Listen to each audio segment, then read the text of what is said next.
Hello class 7, welcome back. Children, before continuing with the remaining part of the chapter, let me tell you the answer of the ninth assignment.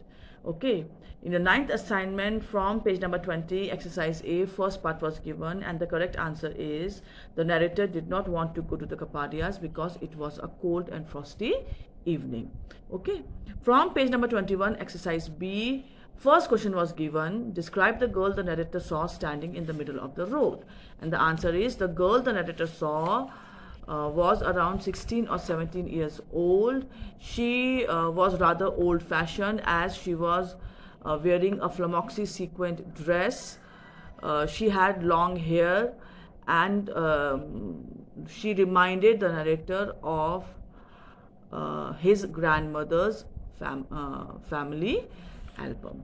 Okay, now from page number 23, grammar portion exercise A was given and the question was rearrange these words to form meaningful sentences, and then you were also supposed to identify which kind of sentence it was. Okay, so the first one, the correct answer of the first one is, have you heard this song before? It's an interrogative sentence and you have to end it with a question mark. Okay, number 2, I'm just telling you the answers. The building is located near the supermarket. Number 3, how tall the tree is. It's an exclamatory sentence, so it will end with an exclamation mark. The second sentence was a declarative, or you can say an assertive sentence, right? Number 4, is answer is play with courage and passion. Okay, this is an you can say imperative sentence.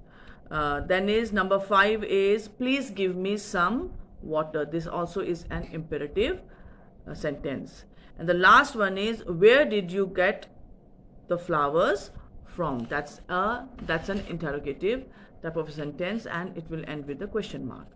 From page number 24, two exercises were given to you, B and C exercise. The B exercise was change these sentences as directed. Okay, the first one was you were supposed to change the given sentence into interrogative form, interrogative sentence. Okay, the sentence was the children love playing football in the field. The question will become, interrogative means you have to frame a question, so the question will become do the children love playing football in the field, and it will end with a question mark. The second sentence was has the tailors stitched the clothes, and you had to change this interrogative sentence into declarative sentence. So the answer will be the tailor has stitched the clothes. Number 3, the mountain climbers were shivering in the cold. Again, you were supposed to change it into a question form. So the answer is were the mountain climbers shivering in the cold, and then a question mark. The fourth sentence was does the shop sell ribbons? You were supposed to change this question into a declarative sentence. The answer is the shop sells ribbons. Number 5, the detective visited his client in the dead of the night. You were again supposed to change it into a question form. So the question will become did the detective visit his client in the dead of the night?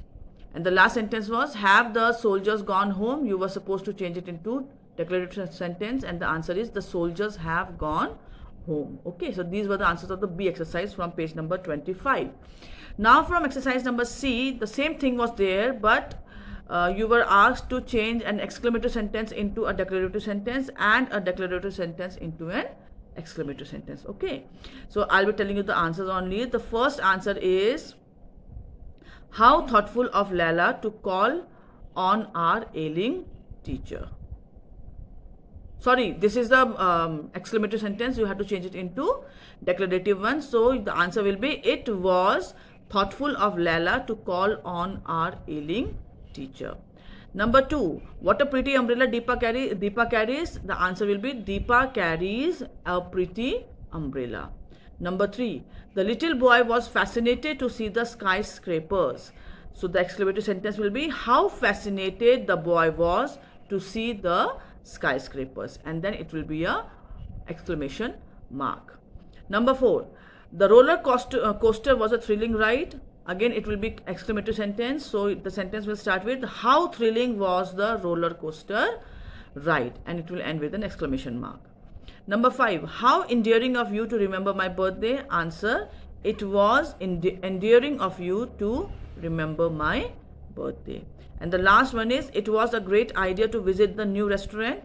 Exclamatory sentence will be, how great was the idea to visit the new restaurant, and it will end with an exclamation mark. Okay, so these were the answers of your ninth assignment, and now let us begin with the remaining part of the chapter. Now what we have read so far is that the narrator of this chapter, the narrator had recently shifted to a hill station where one of his neighbors, the Kapadias, had invited him for a party, to a party. Initially, the narrator did not want to go to that party because it was a very cold weather, and he would have preferred staying at home reading a book. But because he did not want to appear rude, rude is churlish, the meaning of churlish is rude, because he did not want to appear rude to the host, he accepted the invitation and he dressed himself up warmly for that party.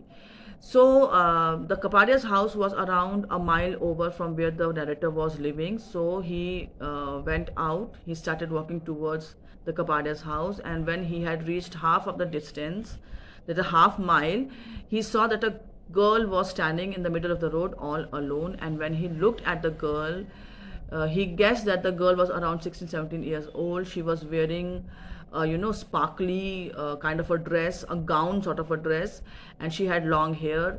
So by the look, the way she was dressed up, it gave that impression that she was quite old fashioned.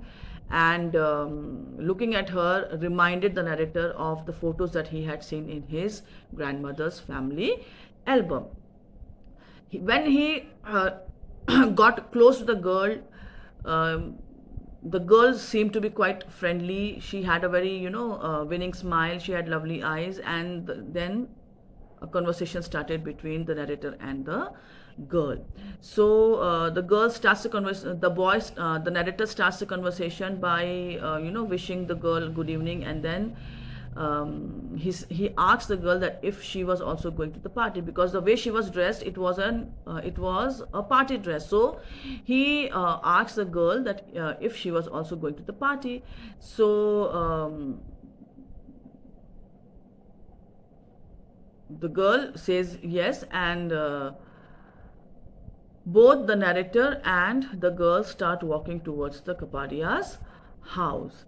And during the conversation, the girl introduced herself as Julie to the narrator, and the narrator felt as if he thought that since the time he has shifted to the hill station, he has never seen that girl. But then he also realizes that it has been a very short time, not much month has passed by. So he thinks that maybe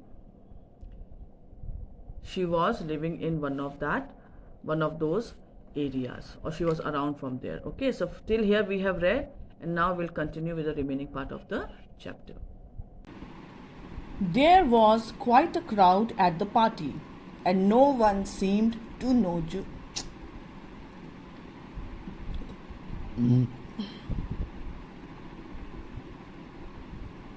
There was quite a crowd at the party, and no one seemed to know Julie.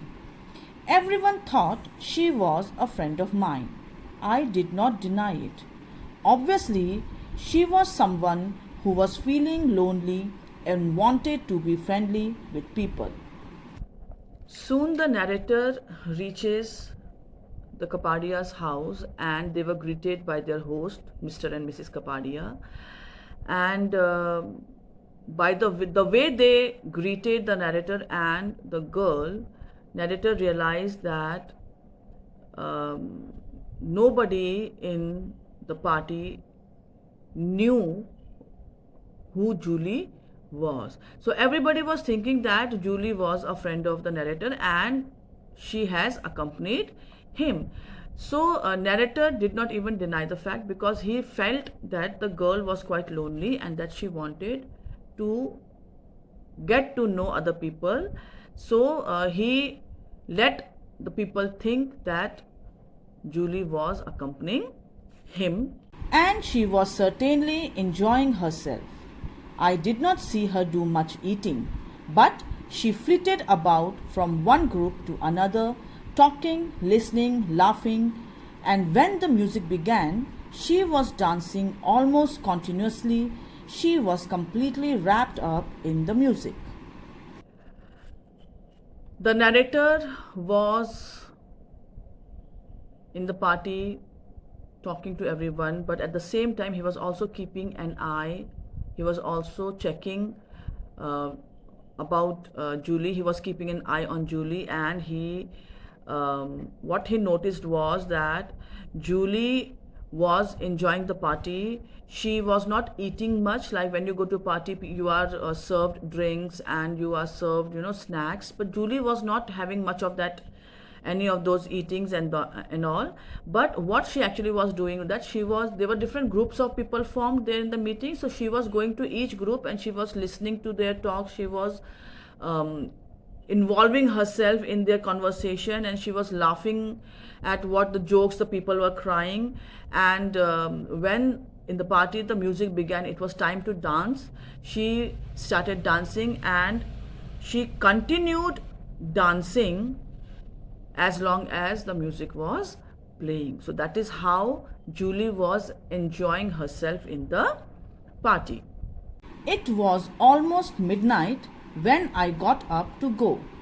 As I was saying good night to my hosts and wishing everyone a Merry Christmas, Julie slipped her arm into mine and said she would be coming home too. After spending a lot of time in the party, it was almost around midnight, it was 12 at night, when the narrator decided to head back home. So he went to the host, Mr. and Mrs. Kabadia, and he told them about his decision of heading back home, and he wished them good night, and he also wished them a Merry Christmas. Just then, Julie also came and she slipped her arm into the narrator's arm. That means she got hold of the narrator's arm and also said that she too will be going home. When we were outside, I said, "Where do you live, Julie?" "At Wolfsburn," she said, "right at the top of the hill." "There's a cold wind," I said, "and although your dress is beautiful, it doesn't look very warm. Here, you would better wear my overcoat. I have plenty of protection." Once the narrator and the Julie were out of the Kapadia's house, they were on the road. The narrator asked Julie about where she lived, to which she replies that she lives at Wolfburn, which is at the top of the hill. So the narrator says that it's a very cold night. The wind that is blowing is very cold, and the dress that she was wearing, though it was very beautiful, but it was not warm enough. So he offered his overcoat to Julie because he was worried about her health. So he offered his coat to Julie, and he says that I am warmly clad up. I am wearing a lot of layers of warm clothes, but your dress doesn't look as if it is very warm, and you might catch cold, you might fall sick. So it's better that you cover yourself and try to keep yourself warm while heading back home. So he offers his overcoat to Julie. She did not protest and allowed me to slip my overcoat over her shoulders.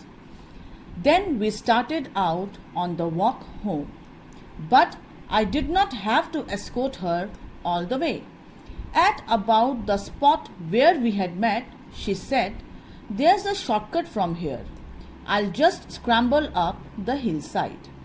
Julie did not refuse the narrator's offer of his overcoat, and she, with the help of the narrator, she slid that overcoat over her shoulders, and then they started walking home towards their home.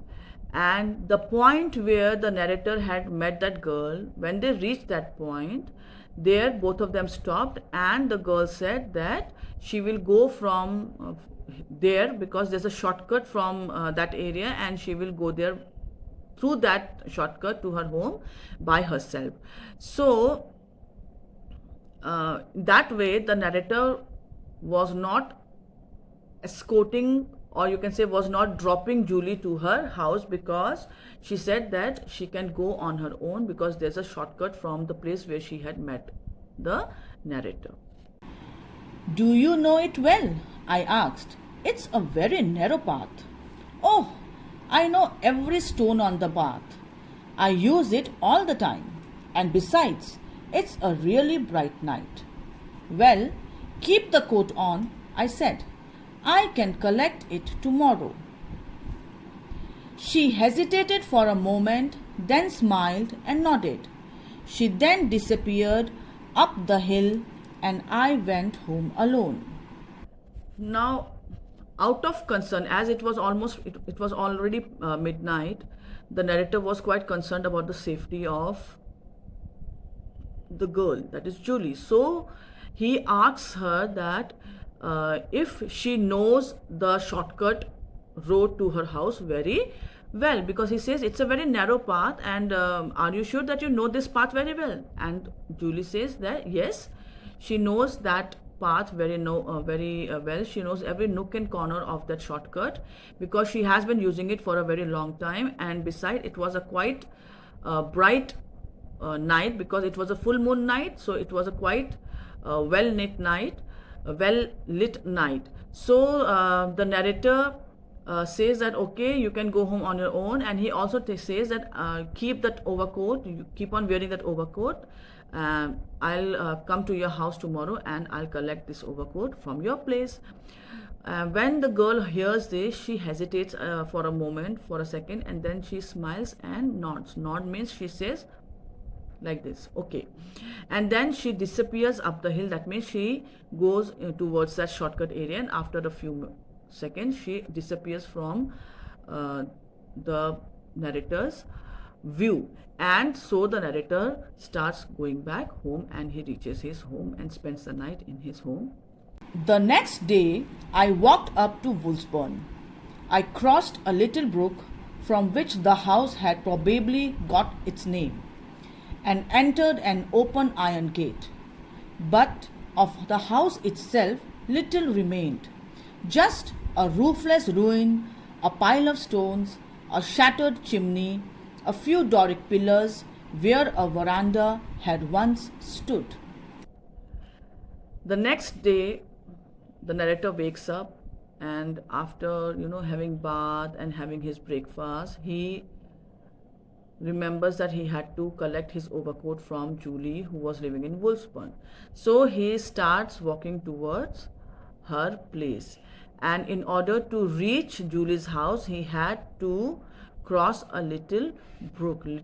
Brook is kind of a very small and shallow stream of water, and to reach Julie's house, the narrator had to cross that little brook. And when he reaches there, he opens an iron gate, and when he enters it, what he sees was that there was not a proper house. The house was in ruin. It was all shattered. It was all destroyed.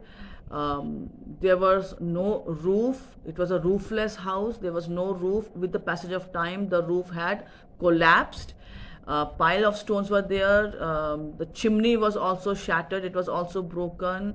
Only few Doric pillars were standing where it must have been a veranda long years ago.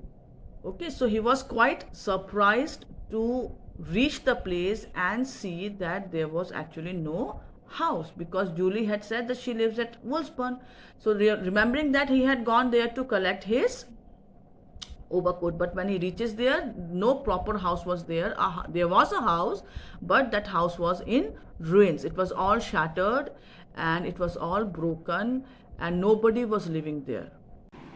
Had Julie played a joke on me, or had I found the wrong house? I walked around the hill to the mission house where the Taylors lived, and asked old Mrs. Taylor if she knew a girl called Julie. Looking at the condition of the house, the narrator then talks to himself and thinks about it, and he says, uh, "I hope Julie has not played a joke on him." Or he thinks that maybe he has come to a wrong house. So what he does is he walks around around the hill, and he reaches a nearby house, which was a mission house where Taylors, Mr. and Mrs. Taylors were living, where they were very old people. So when he reaches the mission house, he asks Mrs. Taylor that if she knew any girl who was named Julie. No, I don't think so, she said. Where does she live? At Woolsburn, I was told. But the house is just a ruin. Now, Mrs. Taylor says that she doesn't know any girl who is named Julie, and then she asks that where does this girl live? To which the narrator says that she told me that she lives at Wolfburn. But when I reached there, the house was in total ruin. It was in no such condition that anybody could be living there. So I am in a dilemma. I am confused that maybe I have reached a wrong place. Nobody has lived at Woolsburn for over 40 years. The Mackinnons lived there, one of the old families who settled here. But when their girl died, she stopped and gave me a queer look. I think her name was Julie. Anyway, when she died, they sold the house and went away. Mrs. Taylor tells the narrator that nobody has lived at Wolfsburn for more than 40 years. Yes, 40 years back, a family was living there. They were called the Mackinnons, and they had a girl also. And when she was talking about the girl, she suddenly stopped and she gave a very strange look at. She gave a very strange look to the narrator, and she said that the girl who lived there, she died, and her name was also Julie. And when she died, the Mackinnons left this place and they went away. No one ever lived in it again, and it fell into decay. But it couldn't be the same Julie you are looking for. She died of consumption. There wasn't much you could do about it in those days. Her grave is in the cemetery just down the road. And since that time, nobody has lived at Wolfsburn, and slowly, because there was nobody to look after the property, slowly, the house fell into decay, and it is what the narrator saw that day in its ruined condition. And then she says that the girl that she was talking about, Julie, she can't be the same Julie that the narrator was talking about, because she died of consumption. Consumption here stands for lung disease. She says that the girl she was talking about could not be the same Julie that the narrator met, because that Julie had died 40 years ago due to a lung disease. And she also told the narrator that nearby only there is a cemetery where Julie's grave is there, and he can check it out also.